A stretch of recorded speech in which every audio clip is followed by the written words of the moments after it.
I'd like to say a few additional things about having a sense of history.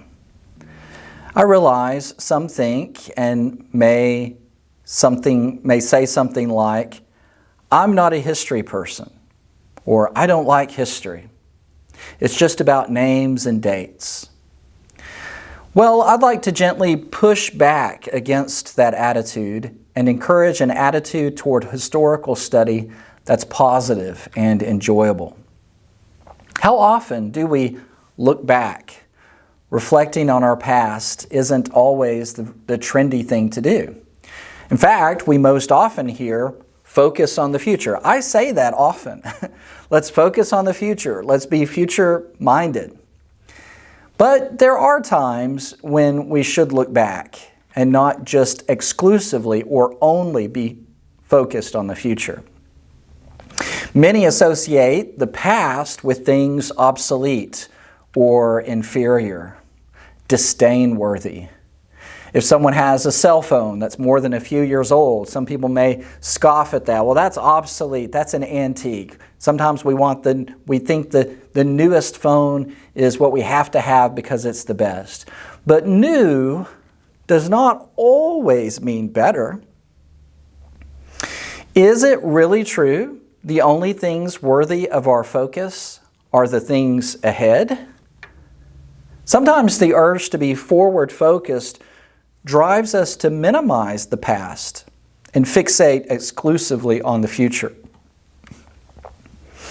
Christians know that indeed we have a glorious future ahead, and we want to go forward in our service and devotion to the Lord.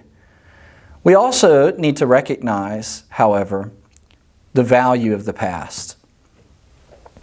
The Apostle Paul spoke of history as a resource for present strength. Things have been written in the past to teach us.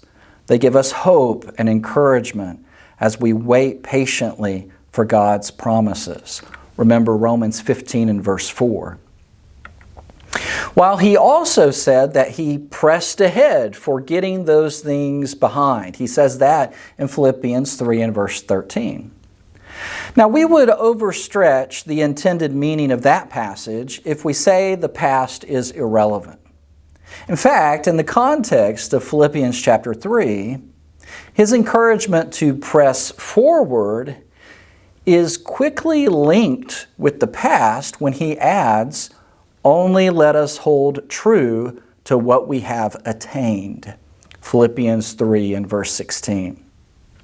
Notice that while Paul stresses forgetting what lies behind, he's actually anchoring his instruction with that phrase, hold true to what we have attained. So the things we've learned in the past have the ability to anchor us. I'm afraid that sometimes we are reluctant to study history because we think it's boring or irrelevant. I suggest we see history as exciting and filled with lessons that enrich our faith today. To have a sense of history means we remember the past, distant and recent, so that our identity will be molded by lessons beyond our limited experiences. We look back not just to reminisce, but to learn how to think clearly and put things in proper perspective. After all, history can shape, inform, and guide our journey of faith for the better. In our life, we find strength and wisdom by drawing from the past. My prayer is that our love for the Lord and His church will grow as a result of this study. Now, let me remind us of our course description. This class on church history is an introduction to Christian life and thought from the apostolic era to the present, examining the essential developments in church history through the 21st century, including the major movements, doctrines, persons, and institutions of this history.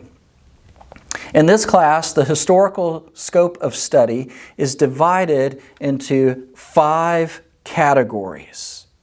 So we're going to divide the class into these 5 categories, spanning about 2,000 years. Now, with such a long span of history being considered in such a small class time, it is therefore only possible to highlight some of the major events in church history. There's going to be so many things that we're just not able to talk about, we're not able to get to. But my hope is this will introduce you to some of the big events, some of the big, most significant or influential people in church history, and maybe for you that will activate an interest and it will prompt you to want to go and to study these things further. And I encourage that. I encourage you to be a lifelong student of history, especially church history. Now let me speak here about our course outline so that we can get the big picture of where we're going. I mentioned those 5 categories. So the first category that we're going to look at, the first period of time, is what we are calling the New Testament church. AD 33 to 100. AD 33 to 100. The New Testament church. We won't necessarily spend a lot of time in this section because this is probably the period of time that you are most familiar with. And there are other classes and other studies that focus quite a bit on the New Testament church, and rightly so. The second period of time, from 100 AD to 325, we're calling the Ante-Nicene era. The Ante-Nicene era. Now what that refers to is the year of 325 and the Council of Nicaea gives us a good place. It was such a major event that it's a good place to mark and gives us a chronological boundary from 100 to 325 at the Council of Nicaea. So we're going to talk about from when the New Testament concludes to the Council of Nicaea, from 100 AD to 325, and we're calling that the Ante-Nicene era. The third, just simply calling it the Dark Ages. The Dark Ages. From 325 to 1517. Now let me say just a couple of brief things about that phrase, the Dark Ages. Some may regard that as a derogatory phrase. Well, there were good things that happened. Yes, there were good things that happened. Then why do you call it the Dark Ages? As if it were all bad, as if humanity was in the midst of a very unenlightened state and darkness was over culture and learning and society. And I will readily admit that this may not be the best phrase, the best way to describe it, but simply for the function of evaluating church history, we're going to mark off this time period, 325 AD to 1517, as the Dark Ages. And we'll talk more about how it got that description, about humanity descending into a period of, with the fall of the Roman Empire, so many things collapsed, so many civilizational advancements, so many technological advancements pretty much fell apart. It's a period where there are times of great disease and warfare, and education, generally speaking, is not prioritized. And so you have a great many people who are illiterate, unable to read, not going to school. So we'll talk about some of those dynamics. Our fourth time frame that we're going to look at, and we're going to do these sequentially in chronological order. 4, we're going to look at the Reformation movement. The Reformation movement. We marked the beginning of that in 1517 with Martin Luther and his protest against the excesses of the Roman Catholic Church of the day. And he sparks reform, the Reformation movement. Things are broken. Things are in bad shape. We need spiritual reform. We need religious reform. We need to fix some of these things. And so we'll call that the Reformation movement, 1517 to 1801. And that brings us to the fifth category, which we'll talk about near the end of the course, the Restoration movement. The Restoration movement, 1801 to the present.